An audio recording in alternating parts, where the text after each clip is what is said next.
Well, buckle up, everyone, because today we're diving headfirst into the wild world of Tesla stock predictions.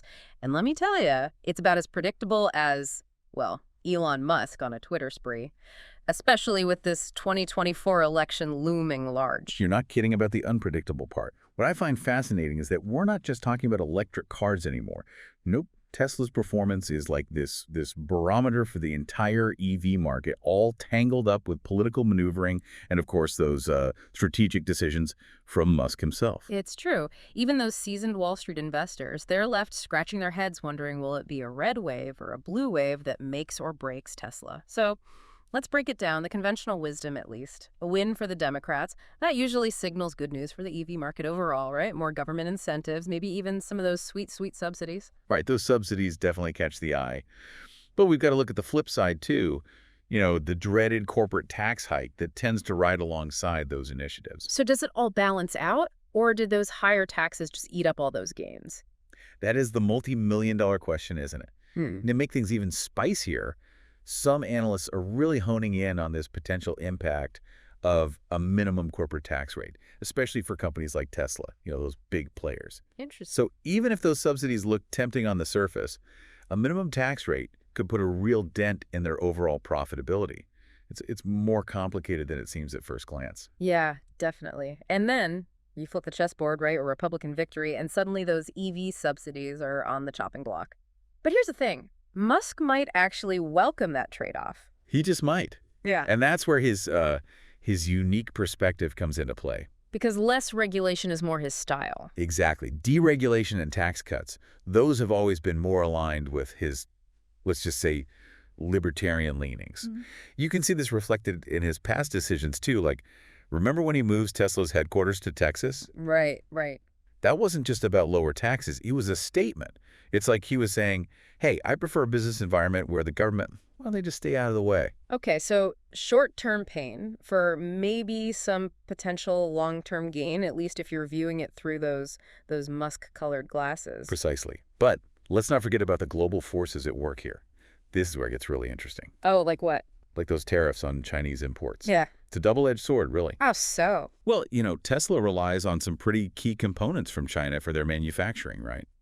Those tariffs, they could really jack up the price of those parts. And that could seriously impact Tesla's already tight margins. Oh, wow. So it's like a lose-lose situation. Potentially. But then again, those same tariffs, they might just be the nudge, the push that Tesla needs to, maybe shift more of its manufacturing here to the U.S. Oh, okay. I see. And that would make certain political groups happy, and it could even lead to, more jobs here in America. Oh. It's a tricky situation. More American jobs, but potentially higher production costs. That's a real trade-off. For those of you following along at home, are you thinking short-term gains or are you in it for the long haul? Because how you view all these political and economic chess moves, well, it really depends on how long you plan to hold on to those Tesla stocks, doesn't it? You hit the nail on the head. And while we're talking about uncertainty, let's not forget about market sentiment, that fickle beast. No matter who wins this election, buckle up for a roller coaster ride, at least in the short term. Because every single policy announcement, every tweet, every little thing, it'll send those markets into a frenzy. Oh, yeah. Investors, let's be honest, we're emotional creatures.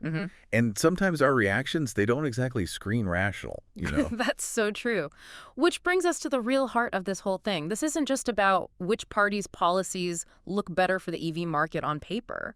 It's about how those policies actually collide with Elon Musk himself, his very, let's just say, outspoken personality, his beliefs. It's true. Musk's unpredictability, it's almost legendary at this point. But I think there's a method to his madness, even if it ruffles some feathers along the way. Right, right.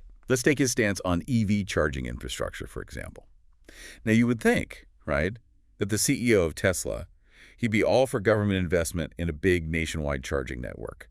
More chargers, easier for everyone, more Tesla sales, boom. Yeah, seems like a no-brainer. Right. But Musk, he's pushed back pretty hard against the idea of the government getting involved in charging infrastructure. Why is that? I don't get it. It all goes back to those libertarian principles, you see. He firmly believes that the free market, that's what should be driving innovation and competition, even in this space. And to be fair to him, Tesla's supercharger network, it's light years ahead of most of the competition. So he's got a point. But There are some analysts out there who say that this whole go-it-alone approach, it could actually end up hurting the widespread adoption of EVs in the long run. Really? It's one of those classic cases, maybe short-term gain, but at what cost? Maybe they lose that long-term market dominance. So principle over profit, maybe. Or at least that's how Musk sees it. Yeah, you could say that. And this charging thing, it's not the only area where his beliefs, they clash a bit with that conventional EV wisdom. You know what I mean? Give me another example. Okay, let's talk about battery mineral sourcing for a minute. This is a huge issue for the entire EV industry. Huge GE. Because as more and more people want electric vehicles, well, the demand for all those raw materials, lithium, cobalt, all that stuff that goes into the batteries, it just explodes. And a lot of times, those minerals, they're mined in places with, well, questionable environmental and labor practices, to put it mildly. Right. And so there's a ton of pressure on these EV makers, including Tesla, of course, to make sure that their supply chains are ethical, they're sustainable. Of course, yeah. You'd think then that Musk, with his focus on renewable energy, sustainability, all that, he would be the first one banging the drum about ethical sourcing, wouldn't you? Well, I mean, he did name the company after Nikola Tesla, who was like a huge advocate for renewable energy, right? True. Very true. But, and here's where it gets interesting, Musk has actually kind of downplayed the worries about ethical sourcing. He has. He's argued that the focus needs to be on just cranking up battery production. Period. His logic, as best as I can figure, is that we need to ditch fossil fuels, like yesterday.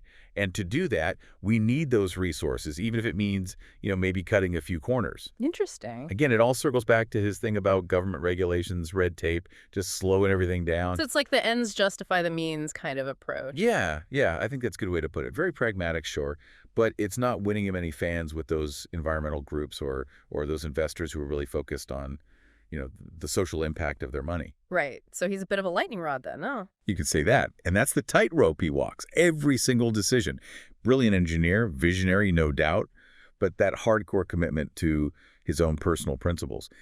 Sometimes it puts him at odds with, what other people see as like the greater good. Yeah. And that's what makes him so interesting to follow, right? I mean, this guy, he does not shy away from a challenge. He'll challenge the status quo, even if it means making a few enemies along the way. But let's be real here. It's not just his views on like charging stations or where they get the minerals for the batteries.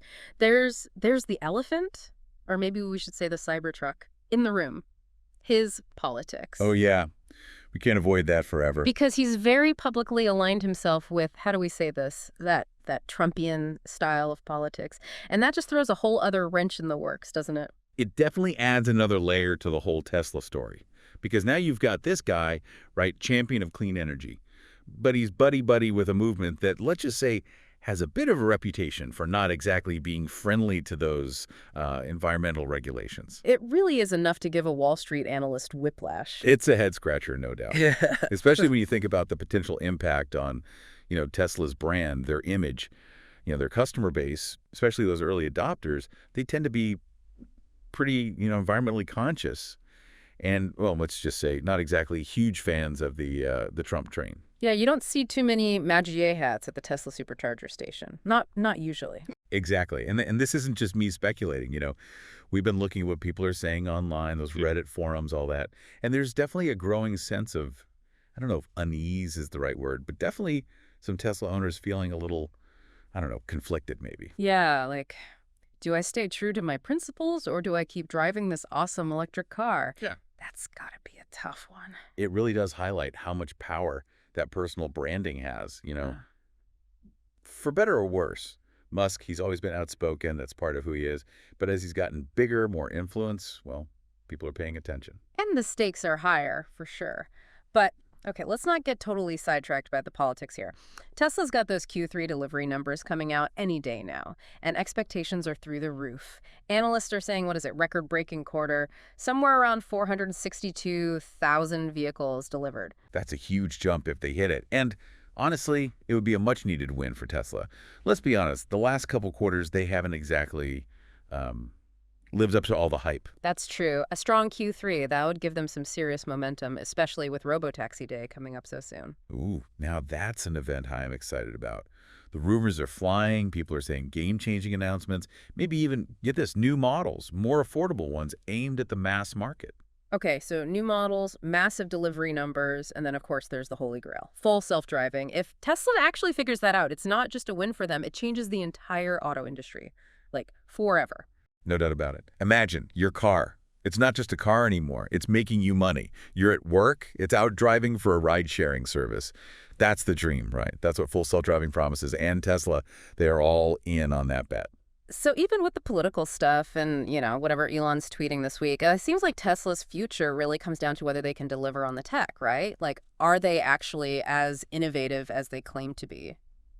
That's a million-dollar question. Right. And it makes you think, right? Is Tesla just, like, uniquely vulnerable to, whatever their CEO decides to do or say or what's happening in the political landscape? Or are they actually, I don't know, is this a company that can just power through all that noise because their technology is just that good? It's like Tesla's future is like dangling in the balance, this weird mix of bleeding edge tech and like you said, the wild card of Musk himself and the political climate. Honestly, that's what makes this whole deep dive so interesting. It reminds you that in this world, business, tech, even just life, I guess, the only thing that's constant is change. And sometimes it's those unexpected twists and turns that lead to, the really groundbreaking stuff. Totally.